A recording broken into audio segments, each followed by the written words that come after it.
Earlier in the program, we heard how Junkstock is still planning to go on with their events this spring, despite damage from a tornado near Waterloo. Their theme for this year's festival is Get Lost in Wonderland, with Alice in Wonderland props and scenes.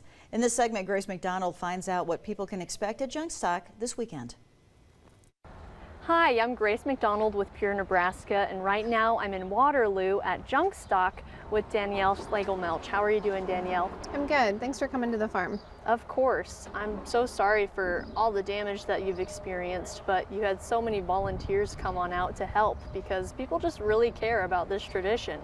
They do. It's amazing to see what Nebraskans do in the wake of disasters. They really just roll up their sleeves and they don't even ask them to. They just show up. It's amazing to have all the help and support.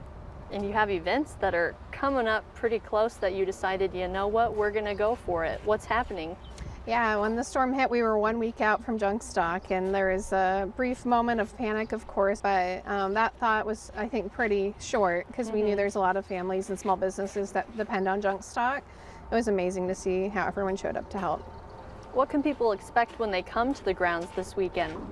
Yeah, so it's basically like your traditional spring Junkstock, lots of flowers and spring kind of pieces, but this new theme is Lost in Wonderland. So it's really like a whimsical Alice in Wonderland-esque theme with giant teacups and storybooks and Mad Hatter, so it's going to be a really unique experience.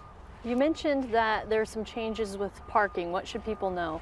With the damage on the property, there is some soft spots, and with all the rain, it's getting really soft and muddy, so we're looking at having shuttles come from Metro Community College that we would organize to pick people up at the college and bring them back after the event. So people can look at our website to get all the kind of updates on that as we're planning that. There are some vendors around us that are getting their areas set up, and they're even helping with some of the cleanup. What are you doing to help your neighbors in the area as well? Yeah, we're so fortunate that Junkstock is able to, have so many helpers and get it cleaned up. But some of our neighbors weren't as lucky, and they had a lot more damage and lost their homes and belongings. So we really wanted to help out. We're going to work with the United Way of the Midlands to help encourage people to donate to the disaster relief fund so that they can help get back on their feet. We'll have volunteers from the United Way here this weekend to help collect donations and to also encourage people to sign up to volunteer. Okay, well, that's a great way to help out. I know that this area was struck pretty bad, so it's nice to see neighbors helping neighbors out here. When should people come here this weekend? When are you kicking off Junkstock? Yeah, Junkstock kicks off on Friday morning. We have our early bird hours, which is from 9 to 11 a.m. for people with early bird passes, and general admission is from 11 a.m. So we kick off Friday morning with our early bird hours, and then we go all weekend through Sunday at 5 p.m. So you can get all those exact hours on our website, junkstock.com. That's probably the easiest.